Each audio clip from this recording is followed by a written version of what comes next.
Oh my God, this pepper. Ah! I think he's like the epitome of what people fear of a psychiatrist. And psychiatrists aren't generally all brilliant and they can see through you and manipulate you. I mean, I think and then on top of it, he does kill and eat people. Welcome back to my hit show, Hot Doctors, when I ask doctors questions over increasingly spicy pieces of chocolate. I'm here today with Dr. Jane Kang.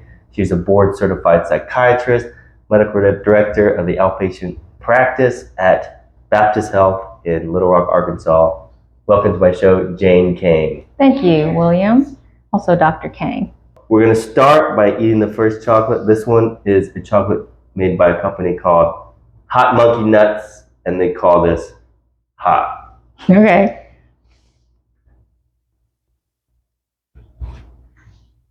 Pretty good. Pretty Have good. a peanut butter in it. Not that hot. Yeah, pretty good. What is a psychiatrist-approved way to maybe calm yourself down over the course of this interview? I will give you the trick that the Navy SEALs use. Navy SEALs, Great. You know, top of the line. That's the best. And it's become popular. It's called box breathing. They call it tactical breathing. Mm. But you breathe 4 beats in, hold your breath 4 beats, breathe 4 beats out, inhale 4 beats. So you breathe in 4 beats, hold it 4 beats, exhale 4 beats, hold it like a box. That will get you through anything. Where did you learn about this? Is this something they teach you in training or something you learn later on? Well, I think it's taught a lot like in relaxation, anxiety, but then what I'm hearing now a lot is that they actually do teach Navy SEALs it. And because whenever you're about to do something really stressful or dangerous, the last thing you want to do is have your heart rate up and your body really stressed out. And now it's being taught to even like schools and children how to handle anxiety. I teach it to my patients so that it's free, it's cheap. But I think it really works. Well, we're going to move on to the next chocolate. It's by the same company called Hot Monkey Nuts. Hot monkey. This one, creatively, it's called Very Hot. What pepper are they using for the hot monkey nuts? I don't know. Is it supposed to be hotter? Is it supposed to kick in later? It's supposed to be hotter. Are we allowed to drink the milk or whatever? Whatever you want. I'll do whatever you do. I mean, I'll do it because it just makes it more comfortable, but that's tolerable. Okay. As a test of endurance, what is more challenging? Going through medical school and residency or completing an Ironman? Ooh, I've done both. For me personally, an Ironman, because I've never been athletic. As a kid, I always would worry about making a bad grade in PE, and I was really overweight. So for me, doing Ironman is a big test of endurance, but I don't know, people don't know about residency. Basically, people graduate, they think they're a doctor, but you have to do training afterwards, where basically you're, the phrase is called scut monkey. So you basically are the lowest man on the totem pole. You have to do all the work. You don't sleep. You're insulted by older doctors who try to test to see if you know everything. You're kind of put through the forge. So it is, Ooh, that's a hard one. Yeah. So I don't want to minimize trying to be a doctor because that was pretty hard. It is physically and mentally hard, but so is Ironman. So Both actually, let me take this back. Now I run. think about it. I think residency in med school is harder because during an Ironman race, when I think about I want to quit, it's really hard. You're exercising. You're on your 11th, 12th hour exercise. Everything hurts. It's raining. I just think, well, this isn't as bad as residency. I mean, no one's life is in. Actually, I've used that. Like, no one's going to die if I bike real slow or I run and fall down. So you think medicine in residency is harder? Yes. Well, that's great to know. We're going to our next, and this is a big step up. The third chocolate is advertised as the world's hottest chocolate. Okay. It's got millions of Schofield units. What pepper? I believe the number is 7.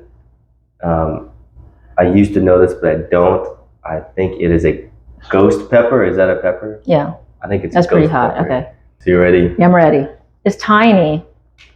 World's spiciest chocolate. That tastes terrible. Ah! Wow, nothing. Maybe that's why you got through an Ironman. Although I'm gonna drink some milk. Okay, I'll take a That sip. just tastes terrible. Now you are a psychiatrist. Coincidentally, in Silence of the Lambs, there is a character who is a psychiatrist. That, of course, is Hannibal Lecter, the villain in Silence of the Lambs. As a psychiatrist, what's your thought about him as both a psychiatrist and as a patient? Oh my God, this pepper. Ah! Like a body shot in boxing. It does hit you later. So would you say he's a realistic depiction of A psychiatrist? No. I think he's like the epitome of what people fear of a psychiatrist. And psychiatrists aren't generally all brilliant and they can see through you and manipulate you. I mean, I think and then on top of it, he does kill and eat people. It's not like we can read minds or anything. I mean, we might get to know your weaknesses and what makes you tick, but it takes a while. It's like Hannibal Lecter just saw Clarice and like knew, like, you know, in 30 seconds, analyzed her and knew, and then used that against her to kind of make her upset. I mean, one of the scenes in Silence of the Lambs, the flautist is playing really terribly, and that is enough of an insult to his ears. He would attack that person. In the book, or the movie? I haven't read the book. We did read the book for Book Bowl. Oh, I probably didn't read it. But you probably don't notice we have a game. There are 4 siblings in my family. And, well, maybe you should tell the story. What is Book Bowl? Book Bowl is a competition us 4 siblings do where we read 4 books and we quiz each other on it. And ultimately the goal is to have us read things that we enjoy, but then it gets really competitive because we ask each other minutiae. But we did read Silence of the Lambs.